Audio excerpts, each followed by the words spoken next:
I cannot seem to make up my mind when it comes to an integrated sports bracelet watch. Here we have an unboxing of the Christopher Ward the 12 in 36 millimeters. Obviously, this watch is already on my wrist, but earlier I went ahead and unboxed it. So I'll kind of just do an unboxing right now just to kind of go over what you get in the package, because I was honestly impressed with this package. So there's a black Christopher Ward just like paper cover thing that covers up the box, which is a wooden box with a kind of pleathery, foamy, softy, I don't know how to word what this material is, but maybe the camera does kind of justice. The box is a really nice wood with the Christopher Ward logo on it, and this is like just like a felty, rubber, pleathery feeling material. This goes ahead and slides open, which opens to the full wood box.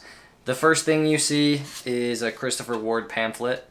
I think the owner's handbook is the first thing that you see. Just tells everything you might need to know about your watch. We have the Christopher Ward 60/60 guarantee. So basically you have 60 days to return it, or 60 months of like warranty if the movement goes bad. We have folded in this big kind of a pamphlet thing, a microfiber type cloth. It's nice that they included it.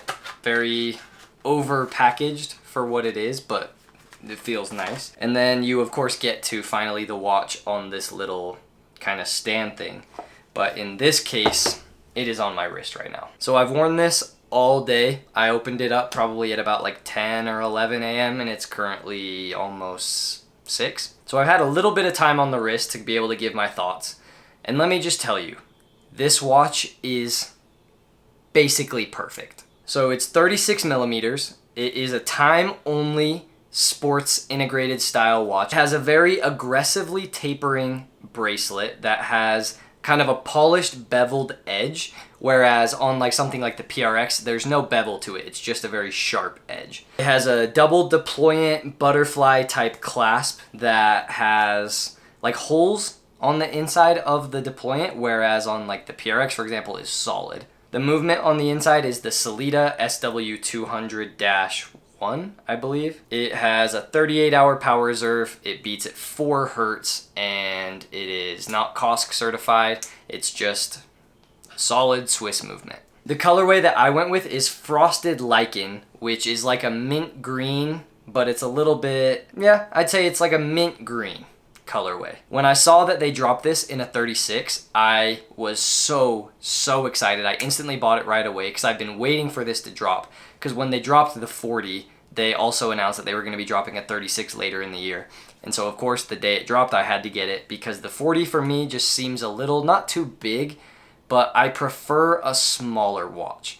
And so the 36 on my 6.5 inch wrist I feel like fits perfectly for this type of watch. It is a small watch by kind of men's sizing standards, but also at the same time, I feel like watch sizes are starting to decrease a little bit in terms of like what men prefer in terms of their sizing. I have a Smith's Everest PRS 25, that is a 36 millimeter case, and that watch in my brain wears kind of like, it is a 36 and it wears like a 36, but my brain is so used to seeing it that it feels like what a 38 millimeter used to feel like on me. So my brain is just kind of making sizes of watches a little bit different, and so a 38 feels not big, but it feels like perfectly proportioned to my wrist.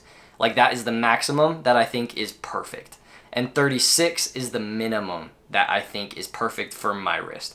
I don't know if any of that made any sense. It made sense in my head when I was saying it.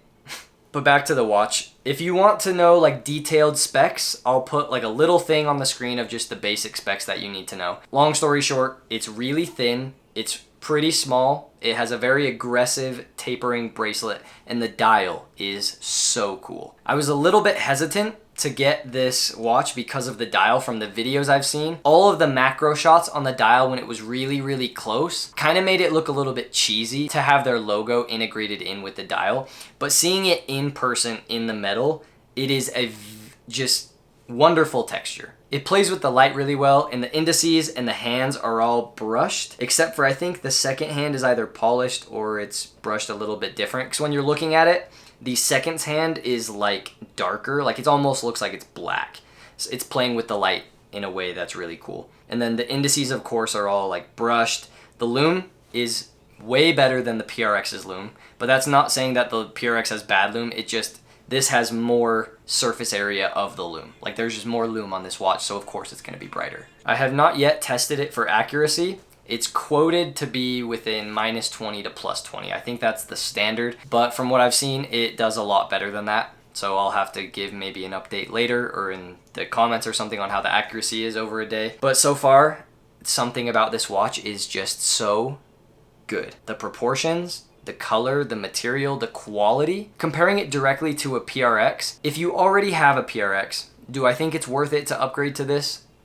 No. The finishing is better. I think the bracelet is better and it feels more quality. It has screwed links instead of pin links, and that just makes it feel so much better. And of course it is better quality.